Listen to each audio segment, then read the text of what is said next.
Hi guys, bonjour mes amis, I'm Booger, welcome aboard. Yes, I've got the book out again. The Mennonite Cooking Cookbook from the heart of the New York Finger Lakes. My Tommy, my babe, he's from upstate New York by Ithaca.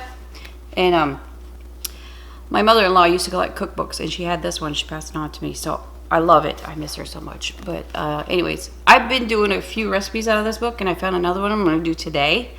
I'll put a link at the end of this video of the playlist of this book. It's from 1994 or 93, I can't remember. But it's so nice. It's so simple and easy and air fryer friendly. Like pretty much all the recipes you see, you can do it in an air fryer. I'm going to show you that. But anyways, I found a biscuit, or I think it's a biscuit or a muffin. I can't remember. We're going to do it. All right, you guys ready? Let's go. Chin chin. All right, so here we go. There's page 11. Baking powder biscuits. Very simple, looks easy enough. I got all the ingredients, we're good to go. I'm going to type it out down below just so you can, I'm going to put the oven instructions and everything just like it is in the book, Miss Cyrus Kulp. Pretty cool. Alright, so I've got my handy dandy vintage Pyrex bowl here, I love it. So it says 2 cups of flour, okay? It doesn't say all-purpose, but I'm pretty sure it's all-purpose. But mine is bread and pizza flour that I get at Sam's, a big old bag of it. If I can find a picture of it, I'll put it up here. So Sift 2 cups of flour. I mean, you can use all-purpose is what I'm saying, but I have it. I love it, so that's what I'm using. 3 teaspoons of baking powder. And here is half a teaspoon of salt and half teaspoon of sugar. Alright, so it says to sift all that together, the dry ingredients together. I got my pastry cutter here. I think that's what they call it. I don't know. Well, they want us to cut the shortening in there, so that's what I'm using to sift it, kind of, sort of. Okay. Alright, so it says sift dry ingredients together, cut in shortening, which is 4 tablespoons of shortening, Crisco. Alright, so I'm going to take this handy dandy tool and just break it up so you see like little pea size, like the flour and the shortenings all mixed in together, and it's going to look like little pea little balls. So let me finish this. I'll do this for a couple minutes. I'll be back.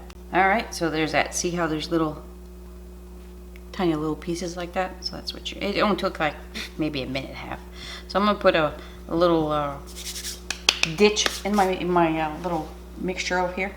Add milk and egg and knead. Okay. So the milk is 3/4 cups of milk. I'm using whole milk.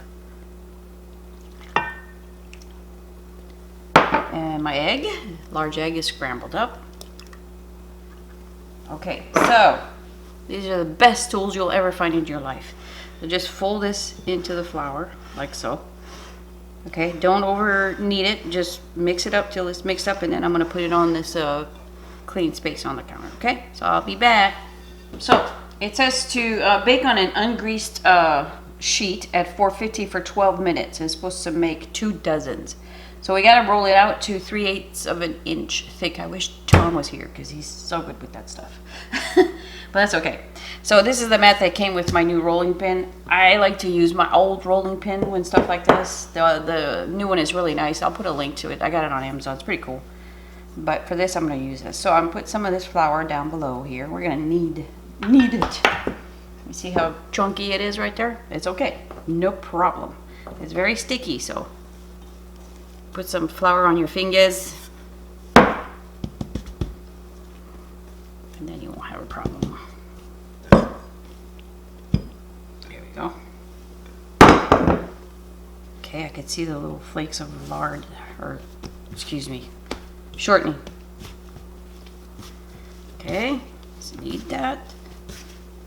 What you do is lift it up, push it with your palm. The mini Boogie and Tom always laugh at me because I always say I'm channeling my Amish previous life. I was Amish in my previous life. I really think so because I love making breads and kneading dough, and I just love it. It could be because of my grandmother, but you know. All right, so here we go. You don't have to knead it too much.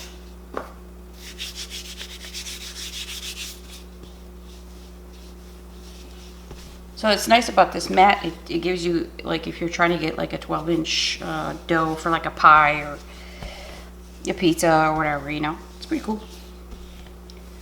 So, a little less than an inch, almost an inch. I'd say that's pretty close. Oh, rolls out really nice. God, I love these recipes. Simple, so cool. So I've got a biscuit cutter here. You can use a tumbler like they did in the old days, you know. So I'm using the flat pan by DeLonghi. See that? Look how beautiful that is. That is a lovely biscuit. Okay. So I'm gonna lay them in a flat pan in DeLonghi air fryer, and then I'll change the angle. Let me do this, and I'll be back. Okay, you guys. So here's what I noticed. It says 2 dozen. See that? I think they mean 1 dozen, because that's impossible to make 24 biscuits out of that. There's no way. So I think that's a typo. I got 11 in there, the whole thing. I got a wonky one. That was the last bit of a dough there, but it looks good. So they're touching. That's okay. They're biscuits. They can touch. They're friendly. Okay. So it says 450 for 12 minutes. That's the oven temperature. Okay. Now just remember, it's an air fryer, so you're a really compact heating source, and it's closer to the burner, so you have to lower temps. This is how I figure it out. My air fryer goes to 370, about 370, and then the bottom burner is like 225 or something like that. I mean, it's approximately. So that's a lot of heat for a little place, all right?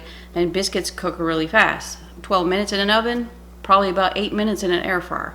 So we're gonna lower the temperature to, this is how I look at it. If it says 350, then I go about 320, okay? So I always lower it about 10, 20 degrees. So, I hate to talk so much, but my air fryer has a bottom burner. I'm gonna turn it on, but because of that shortening, it might crisp up a little too fast, so I might turn it off. I have that option with this.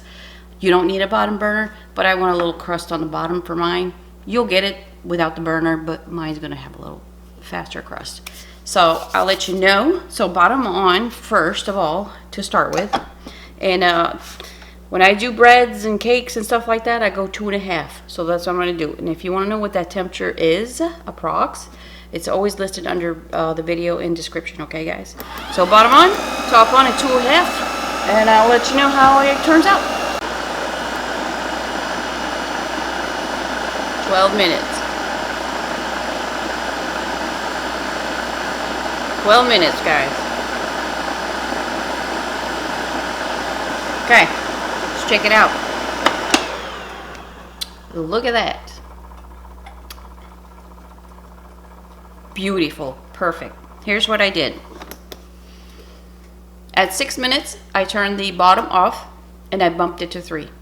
And then, so it's 6 minutes on the settings that I started with, and then I changed it to that. Beautiful. I've been doing this quite a while that I just kind of know how the temperatures work a little bit there. So, I'm going to plate it and taste it for you. Don't they look good? I'll be back. All right. Look how beautiful. Look how beautiful. Right? Don't have to preheat an oven. Don't have to mess with that. Look how easy it is, right? Love it. So I've got one of the wonky ones over here to try out. Let's see what oh my God, look at that. Would you just look at it? Look at it. Look at the steam. Oh yeah, time to put some butter. Look at this. I'm like your Dollar General or Dollarama in Canada. Can't find them in our Dollar Trees in the United States. What's up with that? Anyways. Oh my gosh, too much butter. Who cares? It's your day off. Look at that. Oh, is that beautiful? Let me take a picture real quick and taste. I keep showing it to you. I'm just so amazed. If there's one thing that doesn't work in an air fryer, it's beer battered shrimp, beer battered onion rings, beer battered anything, or hush puppies. If you gotta drop it in the air fryer real quick to get it, that batter crisped up, it's not gonna work in an air fryer. Trust me, I've tried. Ready? Let's go.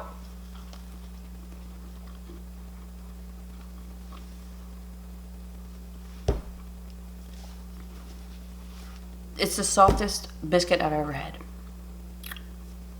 It's simple. My butter's unsalted too, so I'm glad there was some salt in that recipe a little bit. But it's so good. I can see some egg and ham sandwiches with this. But isn't that beautiful, you guys? I mean, it's just ridiculous. Look at the bottom. All right. Beautiful. Can't ask for more. All right, guys. There is a playlist with recipes from that cookbook. It's my mother-in-law left it to me. She gave me a couple of cookbooks of hers before she passed. She was a cookbook collector. So she's from Ithaca, Grant, New York. And that's why it's Finger Lakes over here. So it's a beautiful cookbook from like 1994. So there's a playlist for recipes out of this book. I love it. I enjoy it. If you guys want to keep seeing recipes out of that book, I love to do it. So give me a good thumbs up to show some support, and love you guys. Bye-bye.